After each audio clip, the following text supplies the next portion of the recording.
বিশ্বকবি রবীন্দ্রনাথ ঠাকুর আজ শতবর্ষ ও তারও এত বছর পরেও আমাদের হৃদয়ে একইভাবে নীরবে বিরাজমান। বেশ কিছুদিন ধরে খবরের কাগজে পত্রিকায় তার শরীরের উন্নতি বা অবনতি যাই কিছু হোক না কেন, সে খবর প্রকাশের অপেক্ষায় মানুষের ভিড় এটাই জানার কেমন আছেন আমাদের সকলের প্রিয় বিশ্বকবি রবীন্দ্রনাথ ঠাকুর। কিছুটা চেতনা, কিছুটা অচৈতন্যতায় আচ্ছন্ন অনিশ্চিত অবস্থায় তিনি শয্যা গ্রহণ করেছেন। জীবন ও মৃত্যুর সীমানা ছাড়িয়ে কম্পিত পায়ে তিনি তো আগেও প্রান্তিক বিন্দুতে এসে দাঁড়িয়েছিলেন। আরও একবার কি একটা পরম আশ্চর্যের প্রত্যাবর্তন ঘটতে পারে না? হতেও তো পারে তিনি আবার সুস্থ হয়ে গেলেন, আবার সকলের সঙ্গে একইভাবে থাকলেন। কিন্তু না, রবীন্দ্রনাথ ঠাকুর যে আর নেই। কে তাদের আর ভালোবাসবেন? কে তাদের সকলকে শাসন করবেন? কে দেশের কষ্টের কথা তার কলমের শক্ত ভাষায় লিখে জনগণের মধ্যে একটা আত্মবিশ্বাস এনে দেবেন? দেশকে আরও ভালোবাসো, দেশের জন্যে লড়াই করো, কারণ ও আমার দেশের মাটি, তোমার পরে ঠেকাই মাথা। হাজার হাজার মানুষের উপচে পড়া ভিড়ের মধ্যে সকলের অশ্রুধারা বয়ে নিয়ে যাচ্ছেন নিশ্চিন্তে, নীরবে, শয়নে। সেই দুঃখময় দিনটি হল 22শে শ্রাবণ। চলে গেলেন আমাদের একম এবং অদ্বিতীয়ম বিশ্বকবি রবীন্দ্রনাথ ঠাকুর। আরেকবার উজ্জ্বল সূর্যোদয় হোক, শেষ কুয়াশায় আরেকবার আসুক একটি রুদ্রস্নাত সকালবেলা, যা মুহূর্তে শুষে নেবে আমাদের শীত, কষ্ট, ব্যর্থতার প্রতিবিন্দু, অবোধ যন্ত্রণা। আরেকবার তুমি এসো, আমাদের কাছে বসো, আমাদের চোখের তারায় তুলে দাও বকের ডানার মতো শুভ্র শান্তির ঘুম। কবিতার ফিনফিনে অজস্র স্বর্ণাভ চাদর দিয়ে আমাদের জড়িয়ে দাও, ঢেকে দাও তোমার অপার করুণায়। এক বটগাছের ছায়ায় নিরাপদ আশ্রয়ে আমরা চোখ বুঝতে চাই শতাব্দীর প্রাচীনতম কবিতার ফসিল হয়ে। Rabindranath Tagore was a great soul of Mother India, and we will remain proud of him years after years, centuries after centuries. We also beg from him, give light to us, give wisdom to us, give freedom of our soul, and show us an illuminated, bright, glorious, and livable world.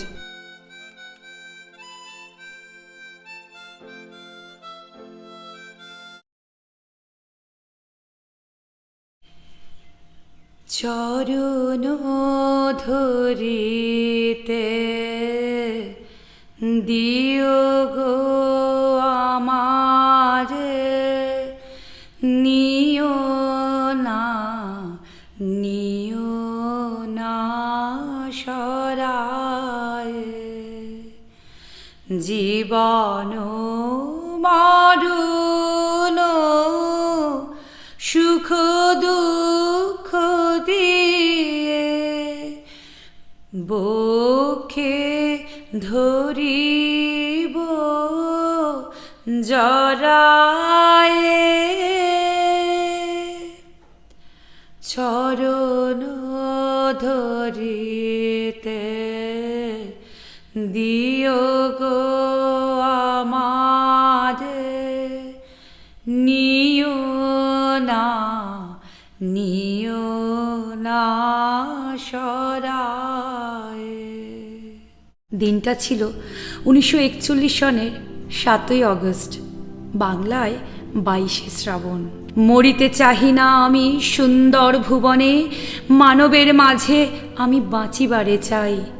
এই সূর্য করে এই পুষ্পিত কাননে জীবন্ত হৃদয়ে মাঝে যদি স্থান পাই, ধরায় প্রাণের খেলা চিরতরঙ্গিত, বিরহ মিলন কত হাসি অশ্রুময়, মানবের সুখে দুঃখে পাথিয়া সঙ্গীত যদি গো রচিতে পারি অমর আলয়। তা যদি না পারি তবে বাঁচি যতকাল তোমাদেরই মাঝখানে লোভী যেন ঠাই। তোমরা তুলিবে বলে সকাল বিকাল নব নব সঙ্গীতের কুসুম ফোটাই।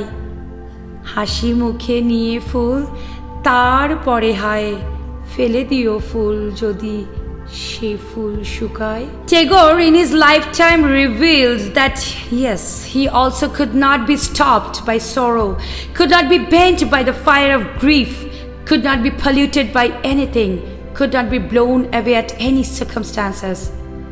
তার মতো মানুষের কি মৃত্যু হয়? না, তিনি অমর।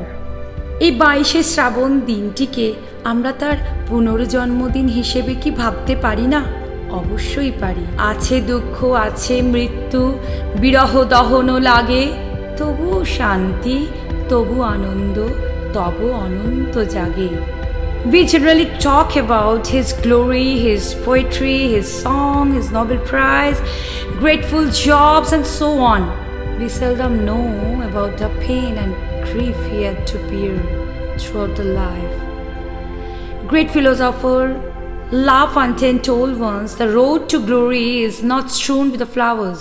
তার জীবনের প্রথম দুঃখ তিনি তার মাকে হারিয়েছিলেন in the age of 14. কিন্তু তাও তিনি থেমে থাকেননি। তিনি লড়াই করে গেছেন, আমাদের সকলকে সুন্দর সুন্দর গান, কবিতা উপহার দিয়ে গেছেন। At the end of the day, I know this day will come to an end. At the end of the day, wanly smiling, the dying sun will look at my face, bidding me its last farewell. The flute will play by the side of the way, the kettle will graze on the banks of the river, in the courtyard the children will play and the birds will sing. Still, the day will come to an end.